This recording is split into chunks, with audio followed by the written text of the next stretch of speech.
जब तक हम ना आवे तब तक ये बैठे रहना हो, तो नाम सीधा नहीं जप सकते तो उल्टा जपो, मरा मरा मरा। कंठी बांध लिया, तिलक बांध लिया, ये हम जानते हैं, शराब पीता था, व्यभिचार करता था, कत्ल करता था, ऐसा वैसा, तो उसके लिए भगवान आदेश करे साधुरेव समंतव्या। इस बात हमें विश्वास है राधा नाम की महिमा पर, निश्चित आपका मंगल होगा। चना एक बार भुन जाए फिर निश्चिंत हो, उसे खेत में बो दो, खूब खाद लगाओ, अंकुरण नहीं होगा।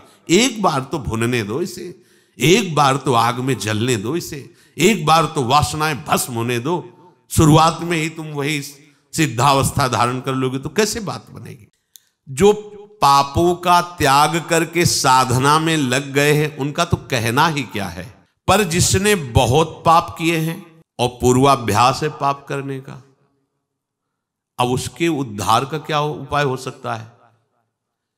जिसने पाप किए और उसको ग्लानि हुई और छोड़ करके पाप और सदगुरु की शरणों के साधन में लग गया, उसमें तो संशय ही नहीं, वो तो जाएगा ही जाएगा प्रभु के पास। भगवान यहां उसको विश्वास दिला रहे जो बहुत पाप किया, महापापी, और पूर्वाभ्यास भी पापों का है। अब उसको भी अपने उद्धार के विषय में निराश नहीं होना चाहिए भगवान के वचन मान करके। महापापी से पापी मनुष्य भी यदि सोच ले कि इसी जन्म में अब मुझे अपना कल्याण करना है, तो पुराने पाप उसको बाधा पहुंचाने की चेष्टा करेंगे। ऐसा नहीं कि वो शांत बैठे रहेंगे। वर्तमान के पाप उसको बाधा पहुंचाने की चेष्टा करेंगे, पर वर्तमान में साधु संग हो गया और उसने ठान लिया है कि मुझे अपना कल्याण करना है, उस ठानने में वो उनकी बात मानेगा। वर्तमान के पापों पर रोक होनी शुरू हो जाएगी और उनकी बात मानने पर उपासना में धीरे धीरे रुचि होने लगेगी, और जहां रुचि हुई तो पूर्व पाप जो बाधक हो नष्ट होना प्रारंभ हो जाएंगे। उसके हृदय में ये निश्चय होने लगेगा कि आज से मैं कभी पाप नहीं करूंगा। ध्यान दीजिए, ये कब हम जाने कि हमारे पुराने पाप नष्ट हो रहे हैं। तुम्हारे हृदय में जब ये निश्चय होने लगे आज से मैं पाप नहीं करूंगा, तो आपका हृदय इतना पवित्र होने लगा है कि पाप ना करने का निश्चय करने का अधिकार कर रहा है। केवल भगवत प्राप्ति के लिए ही अब मैं चेष्टा करूंगा। उसके पापों का नाश होते देर नहीं लगती। जहां ऐसा निश्चय किया, फिर समझ लीजिए पुराने पाप जो बहुत समय से कर रहे हैं वो भगवत मार्ग में नहीं आने देते, आने ही नहीं देते। वो बहुत बड़े बंधन है।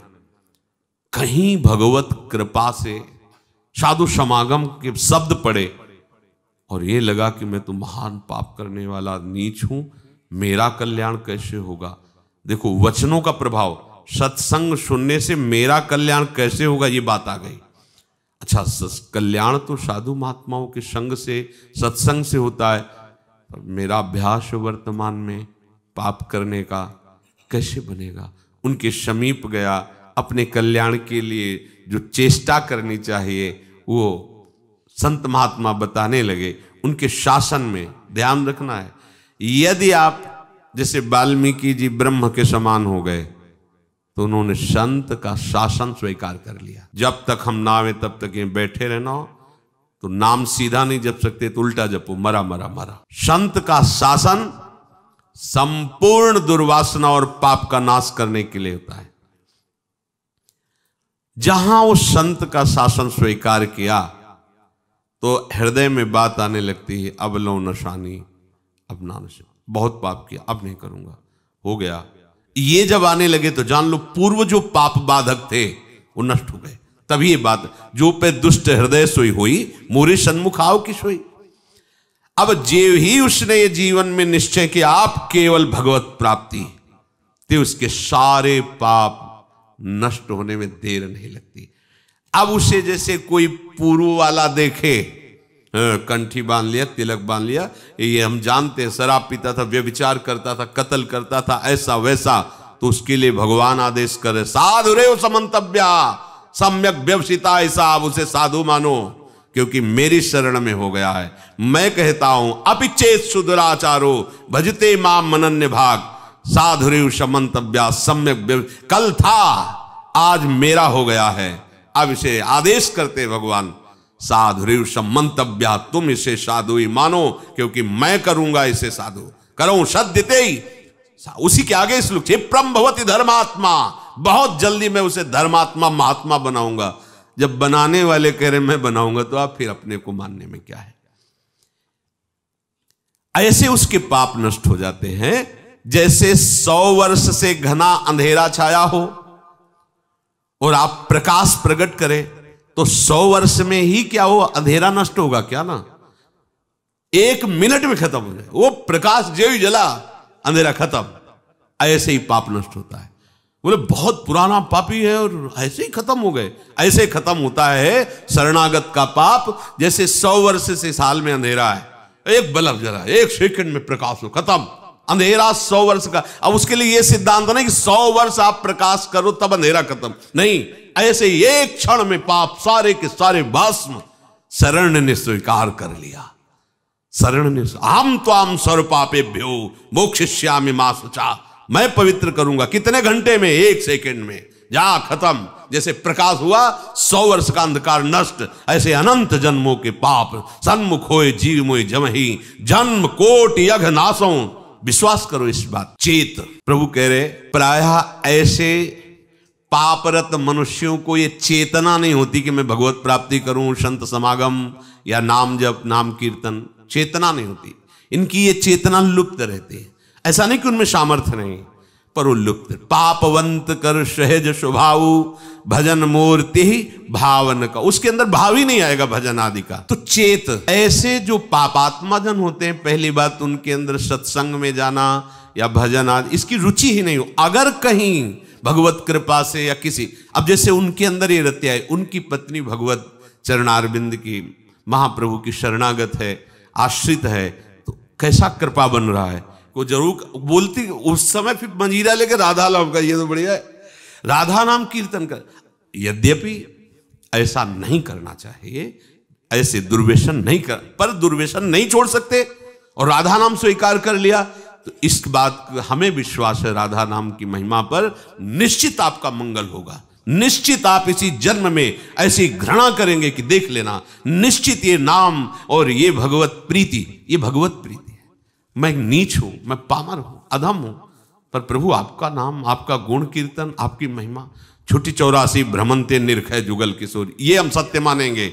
इस असत वृत्ति की सत्ता नहीं है और इसकी राधा नाम की 84 जी की इसकी सत्ता है।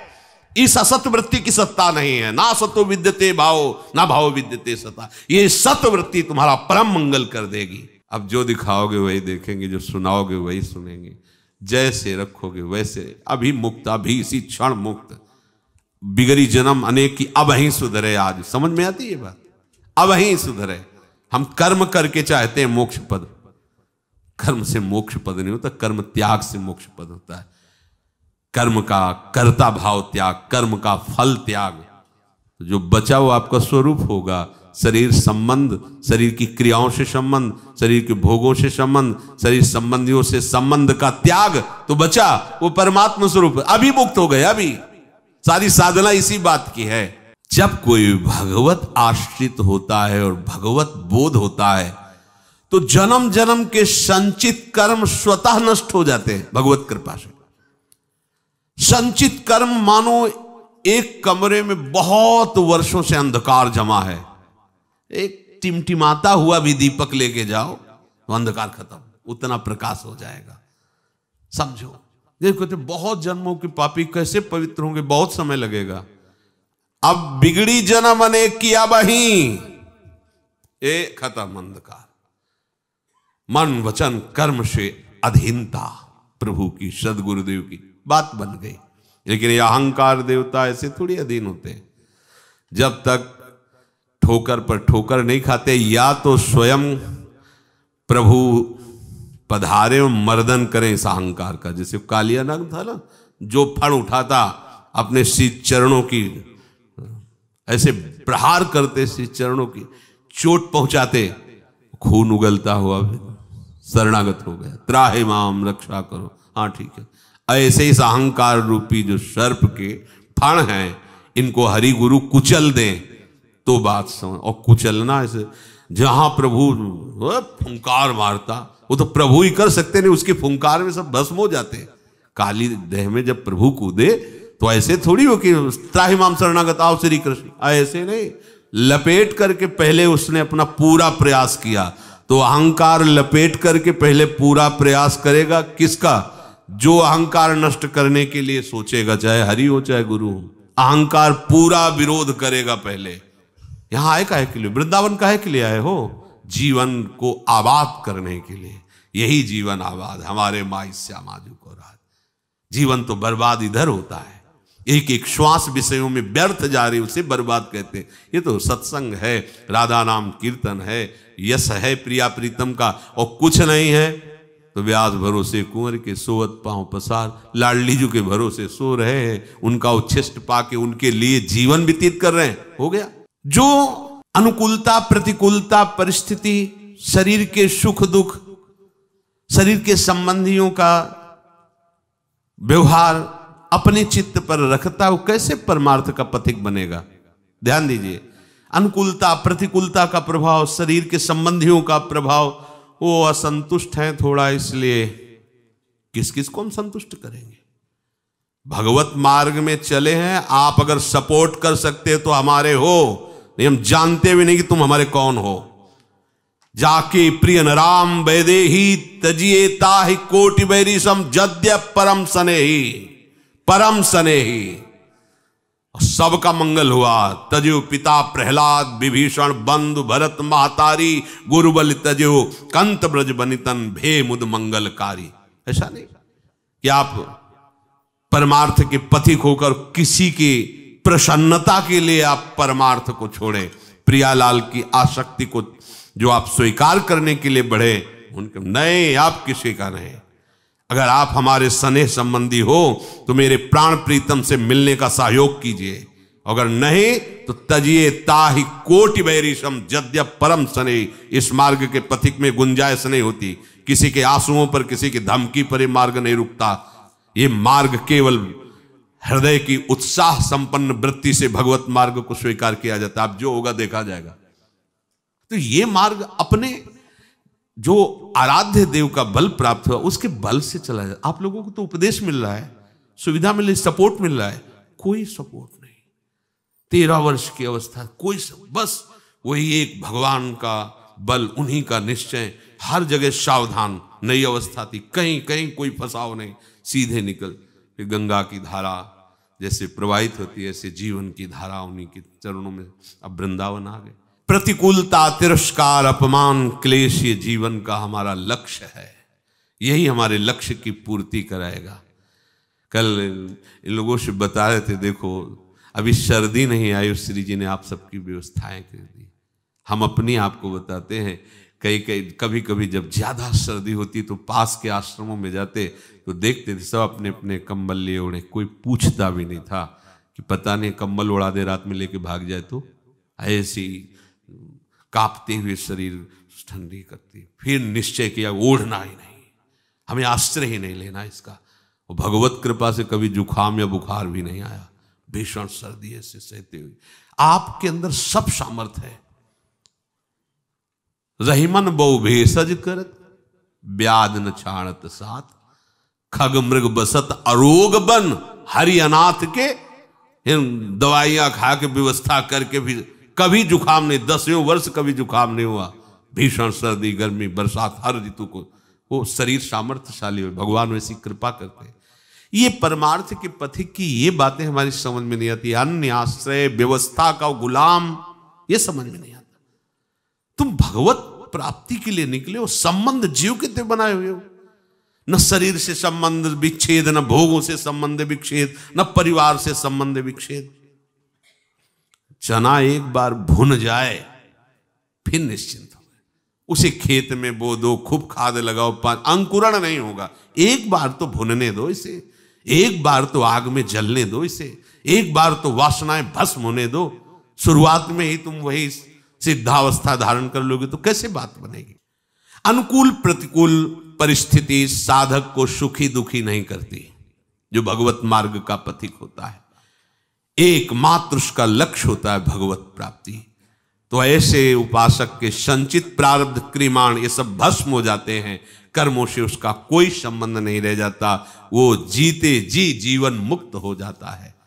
यदि किसी महापुरुष का संग हो जाए, ऐसी कोई घटना घट जाए, ऐसी परिस्थिति बिगड़ जाए, ऐसा वातावरण हो जाए कि उसे उससे ऊब करके किसी संत का आश्रय ले ले, महापुरुष का, तो कोई कितना भी बड़ा पापी हो, उनके प्रभाव से ऐसा दृढ़ निश्चय कर ही लेगा कि अब मुझे इस जन्म में भगवत प्राप्ति करनी है।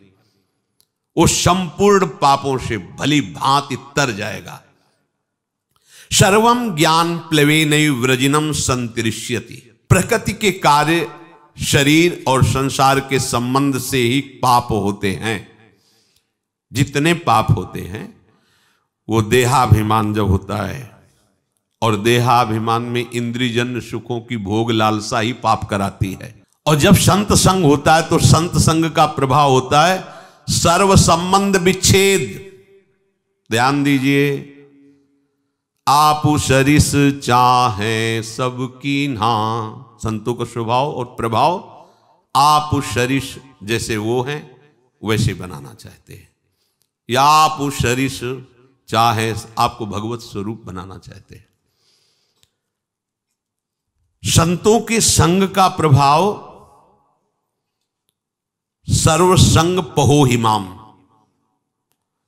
सर्व संबंध विच्छेद, शरीर से, अंतःकरण से, इंद्रियों से, शरीर संबंधियों से, भोगों से। अगर ये नहीं तो संत संग नहीं हो रहा है।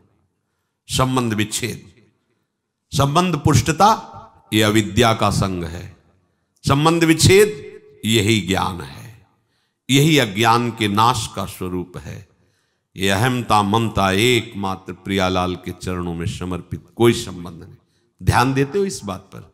हो नहीं, ये वो प्रपंच लादे घूम रहे हो, जैसे धरिवंश प्रपंच बंच सब ये काल ब्याल को खायो, ये जिए जान श्याम श्यामापद कमल संग शिरनायो। सर्वम ज्ञान प्लवेनैव व्रजिनम संतरिष्यति। जहां वो संत महापुरुष के संग के प्रभाव से सर्व संबंध विच्छेद हुआ, तो अब उसको तरना बाकी नहीं रह गया, तर गया। मूला भावे कुतः शाखा, जब मूल ही कट गया तो अब शाखा कहां टिकेगी? तो बोले मूल था शरीर, अंतःकरण और भोगों का संबंध, संत प्रभाव से वो हट गया। अब जो बचा वो भगवद आश्रय, भगवत प्रीति या स्वरूप बोध। यथैधांसि समिद्धोग्निर भस्मसात् कुरुते अर्जुन, ज्ञानाग्निः सर्वकर्माणि भस्मसात् कुरुते तथा।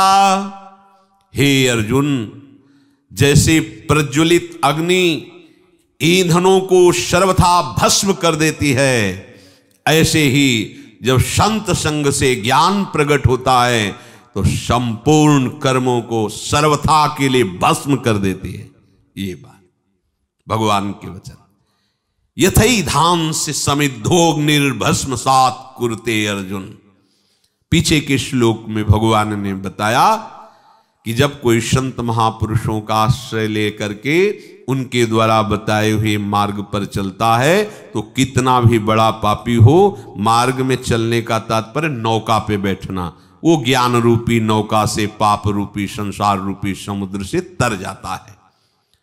तो बोले समुद्र से पार हो गया पर समुद्र तो रह गया, समुद्र की सत्ता तो है। तो आगे के श्लोक में भगवान कहते हैं भस्मसात् कुरुते अर्जुन, कुछ नहीं बचता। उदाहरण में कह रहे कि जैसे प्रज्वलित अग्नि के साथ संयोग करा दीजिए, कुछ भी वो सबको अपना स्वरूप प्रदान कर देगी। लोहा डाल दीजिए, सोना डाल दीजिए, बिष्ठा डाल दीजिए, चंदन डाल दीजिए, जो भी डालोगे वो अग्नि अपने ताप से उसे अपना में स्वरूप दे देगी। लोहा भी अग्निमय हो जाएगा, सब कुछ वो भस्म कर देगी, कुछ शेष नहीं रहेगा, किंचन मात्र शेष नहीं रहेगा। ज्ञानाग्नि सर्वकर्माणि भस्मसात् कुरुते तथा। जैसे अग्नि सब कुछ भस्म कर देती है, ऐसे ही संत संग के प्रभाव से प्रकट हुए ज्ञान रूपी अग्नि से संचित प्रारब्ध क्रियमाण सब भस्म हो जाते हैं। संचित प्रारब्ध क्रियमाण तीनों कर्म भस्म हो जाते हैं। अग्नि में जैसे काष्ठ का अत्यंत अभाव हो जाता है, ऐसे ही संत संग से प्राप्त हुए ज्ञान से पूर्ण समस्त बंधनों का अभाव हो जाता है। सब बंधन भस्म हो गए, कोई बंधन नहीं, न कर्म बंधन, न शरीर बंधन, न भोग आसक्ति, न देह के संबंधियों का बंधन। तात्पर्य है संसार शरीर से संबंध विच्छेद हो जाने पर ही विशुद्ध बोध होता है। और वही जब कहो तो उसे माना जाता है कि हमारे साथ कटु व्यवहार हो रहा है। ये कटु व्यवहार तुम्हारे माने हुए राग पर हो रहा है। जब तक इस राग का तुम वैराग्य में परिवर्तन नहीं करोगे विवेक के द्वारा, तब तक परमार्थ का अनुभव नहीं हो सकता।